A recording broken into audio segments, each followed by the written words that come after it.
আমরা আমাদের খামারের মেইন রোড দিয়ে ভিতরে ঢুকতেছি। এটা হচ্ছে আমাদের খামারের প্রথম ঘর। আর ওই যে ভিতরের ঘরটা দেখা যাচ্ছে, ওইটা হচ্ছে আমাদের থাকার ঘর।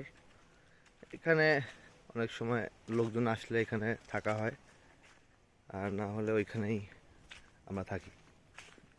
এই যে খামারের সামনের দিকের অংশ, এই দিকের অংশটায় কিছু দেশি মুরগি, তারপরে হচ্ছে কিছু পাখি, এক্সোটিক আইটেম বা বিভিন্ন রকমের এখানে পশু পাখি পালা যাবে।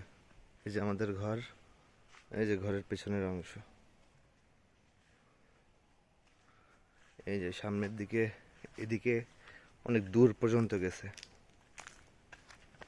আমরা এই জায়গাগুলো আস্তে আস্তে পরিষ্কার করে এখানে অনেক গাছগাছালি লাগাবো এবং সুন্দর করার চেষ্টা করব।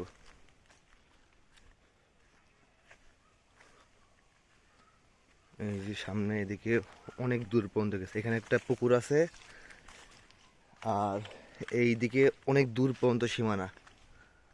হ্যাঁ, এদিকে ওই সামনের ওই পর্যন্ত যাওয়া যায়। এই যে ঘর।